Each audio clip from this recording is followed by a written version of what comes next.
অত্যন্ত খুশি। মুখ্যমন্ত্রী ডিএকে ঐচ্ছিক বলেছিলেন, ডিএ অধিকার হতে পারে না বলেছিলেন। ভারতবর্ষের সর্বোচ্চ আদালত হায়ার জুডিশিয়ারি সুপ্রিম কোর্ট বলে দিয়েছেন ডিএ কর্মচারীদের ন্যায্য অধিকার। তাহলে আমার কাছে হেরে তিনি মুখ্যমন্ত্রী হতেন না, তিনি দল চালাতেন, পরামর্শদাতা হিসেবে থাকতেন। এই মুখ্যমন্ত্রীর দোকান কাটা সবাই জানে, অতএব স্বাভাবিকভাবে এর কোন নৈতিকতা নেই।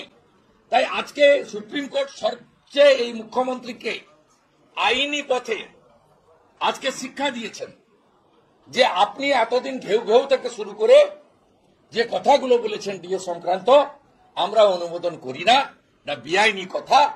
এই কথার সঙ্গে ভারতবর্ষের সুপ্রিম কোর্ট একমত নয়।